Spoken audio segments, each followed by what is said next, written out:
Herkese merhaba arkadaşlar. Kanalıma, mutfağıma hoş geldiniz. Bugün sizlere asma yapraklarını salamuraya nasıl basılır, yıllarca bozulmadan nasıl saklanır sizlere göstermeye çalışacağım.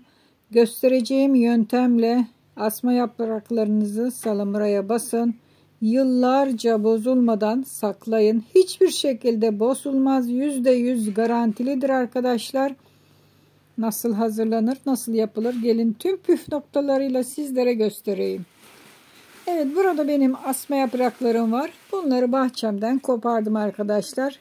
Ölçüsünü tam olarak bilmiyorum. Kendi bahçemdekilerden kopardım. Biraz az ama daha da toplayacağım daha sonra. Şimdi ilk olanları kartlamadan topladım. Şimdi ne yapacağız? İlk önce yaprakların sap kısımlarını bir makas ya da bir bıçak ile şöyle kesiyoruz arkadaşlar.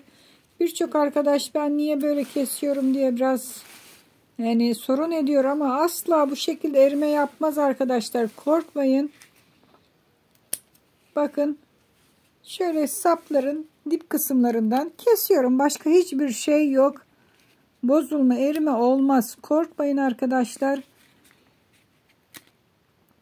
Her kestiğim yaprağı da şöyle üst üste koyuyorum. Güzel bir desteliyorum, düzenliyorum arkadaşlar. Evet, kış aylarında tüketebileceğimiz, yıllarca bozulmadan durabilecek asma yaprakları salamurada nasıl saklanır? Tüm püf noktalarıyla sizlere göstereceğim arkadaşlar. Bu yöntemle yaparsanız yıllarca bozulmaz. Siz ne zaman açıp kullanabileceğiniz zamana kadar asla ve asla bozulmaz. %100 garantilidir arkadaşlar. Şu anda asma yapraklarının bol olduğu zaman pazarlarda çokça bulunuyor. Yapın ve bol bol saklayın arkadaşlar. Kış aylarında bunlar çok aranıyor, çok tüketiliyor. Eğer kıyıda köşenizde varsa çıkarıp sarabilirsiniz. Bizim buralarda bayramlarda çok güzel sarmalar sarılır. Evet, tamamını gördüğünüz gibi kestik ve üst üste dizdik. Yani yapraklarımızı dağınık bir şekilde değil. Bu şekilde hazırladık arkadaşlar. Gördüğünüz gibi hepsini kestim. Şimdi ne yapalım? Salamurasını hazırlamaya geçelim. Tenceremi alıyorum. Tenceremin içine 1,5 litre kadar su döküyorum. Ölçmedim çünkü yapraklarımın ölçüsü belli değil. Üzerine 5 kaşık tuz atıyorum arkadaşlar. Ağzınız şekere alışmış. Evet.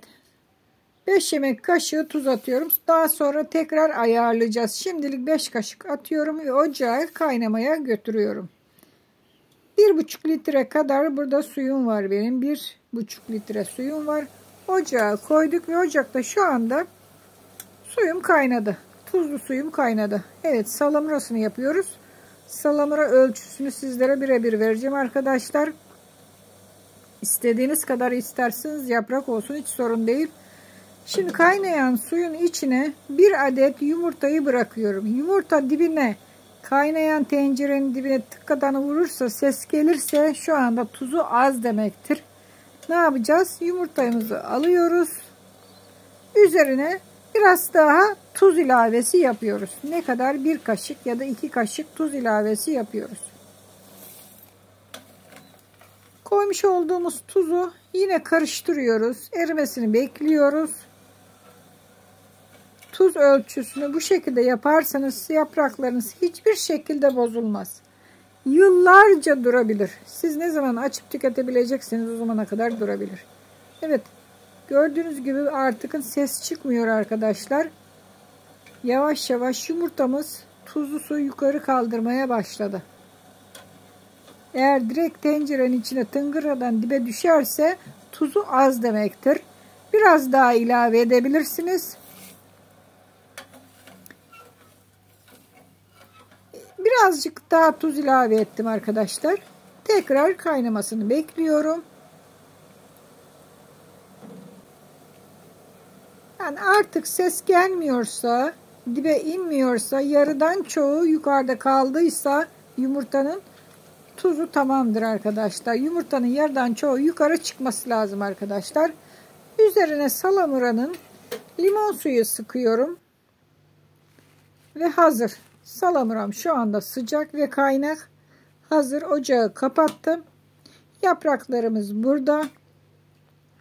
Yapraklarımızın üzerine kaynak kaynak hazırlamış olduğumuz salamurayı döküyoruz. Kilolarca bu yöntemle yapraklarınızı salamuraya basabilirsiniz. Kilolarca yaprak alıp basabilirsiniz. Su ölçüsünü çoğaltırsınız.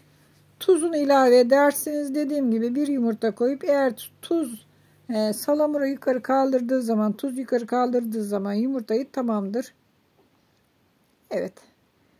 Salamurayı şimdi yapraklarımın üzerine döküyorum. Sıcak sıcak kaynak kaynak döküyorum. Her döktüğüm zaman gördüğünüz gibi yapraklarım sararmaya başlıyor ve aşağı çökmeye başlıyor.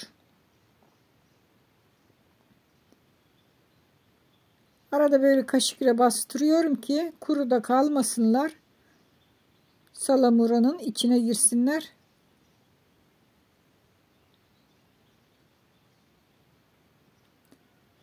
Evet arkadaşlar, kanalıma abone olmadıysanız abone olun. Bildirimleri lütfen abone olan arkadaşlar açsın ki yayınlanan tariflerimizden haberdar olun. Tüm burada yayınlanan tariflerimizde nefislezzetitarifler.com blogumda yayınlanmaktadır. Yazılı olarak yayınlanmaktadır. Blogumu da ziyaret edebilirsiniz. Evet. Salamurayı üzerine döktük. Şöyle bakın, tekrar böyle kenarlarından bastırıyorum. Neden? Sıcak salamurayı alsın yapraklar içine. Bu şekilde bir gece bekletebilirsiniz ya da tamamen salamura soğuyana kadar bekletebilirsiniz. Ne kadar? 3 saat bekletebilirsiniz arkadaşlar. Şimdi üzerine şöyle bir kap koyuyorum. Ve bir sürahide su koyuyorum ki ağırlık olsun ve yapraklar salamuranın içine girsin. Dışarıda kalmasın. Şimdi tamamen soğumasını bekleyeceğiz. Dediğim gibi eğer bir gece önceden yaparsanız sabahleyin doldurabilirsiniz. Ya da 3 saat bekleyebilirsiniz. 3 saatin sonunda salamura tamamen soğuyacaktır. Daha sonra yapraklarınızı yerleştirebilirsiniz. Evet. Bu şekilde bekliyoruz arkadaşlar. Tamamen ya 3 saat ya da bir gece.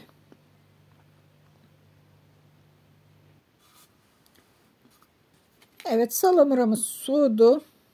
Şimdi üzerindeki ağırlıkları alalım. Bakın. Rengi sararmış. Kalıp gibi kalmışlar yapraklar.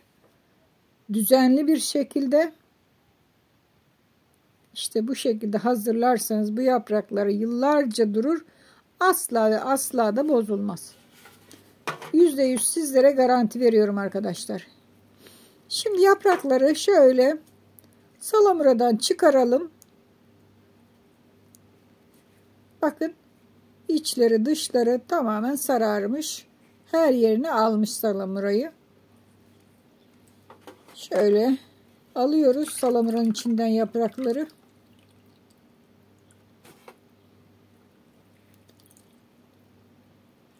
Birkaç gün sonra yine yapraklarım büyüyecek. Tekrar toplayacağım. Yine aynı şekilde hazırlayacağım.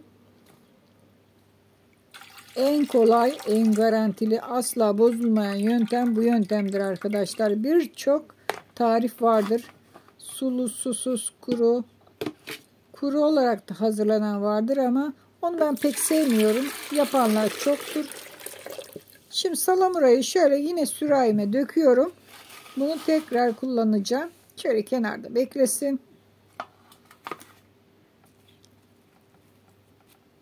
Şimdi şöyle 4-5 yaprak alıyorum elime. Yuvarlıyorum. Bakın bu şekilde. Neye koyacağım? İster cam kavanoza, ister turşu bidonuna koyun ya da benim gibi içecek şişesini, kavanozunu pet şişeye koyun arkadaşlar. Ağızları dar olduğu için bunların şöyle azar azar 3, 4 ya da 5 yaprak yuvarlıyorum. Göz ayarı ben yuvarlıyorum arkadaşlar. Bakın bu şekilde içine bırakıyorum. Pet şişenin içine bırakıyorum. Asla bunda da bozulmayacaktır.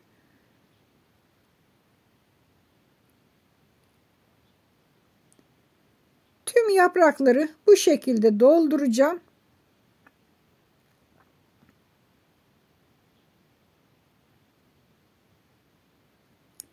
Cam kavanoza da koyabilirsiniz. Ya da yani turşu bidonları var. Onlara basabilirsiniz. İstediğiniz kaba koyabilirsiniz.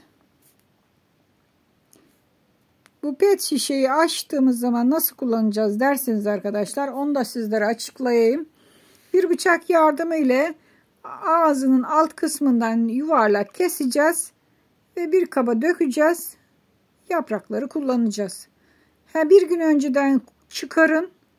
Suda bırakın yaprakları. Tuzu gitsin, fazla tuzu gitsin. Bir gün sonra kullanın. Hemen kullanacaksanız da iç malzemesine asla tuz koymadan yapraklarınızı sarın. Tamamen tuzu yeterli olacaktır. Gördüğünüz gibi pet şişemi doldurdum. Dolmadı, hatta biraz da eksik kaldı. Ama üzeriniz daha sonra tamamlayacağım. Dediğim gibi birkaç gün sonra yaprakların büyüsün. Tekrar biraz daha yapıp üzerine yaprak atacağım. Sorun değil. Sorun değil. Tamamen doldurabilirim yani. Açıp tekrar doldurabilirim. Eğer kuruda kalmamak şartıyla açabilirsiniz. Tekrar kapatabilirsiniz. Şimdi üzerine salamurayı döküyorum. Daha o kadar yaprak alacak benim pet şişe arkadaşlar. Daha küçüğüne koyarsanız tabii daha da az alabilir. Ama ben bir kerekte bu kadar yaprağı sarıyorum. Bayramlarda özellikle bir koca tencere yaprak sarıyorum. Evet, hazır. Umarım beğenmişsinizdir. Siz de yapar hazırlarsınız arkadaşlar. Kışlık yapın arkadaşlar. Şimdi zamanı, bol bol yapın. Kışın bunlar çok aranıyor, çok tüketiliyor. Hoşça kalın. Afiyetle kalın. Daha birçok yeni güzel ve özel tariflerde görüşmek üzere.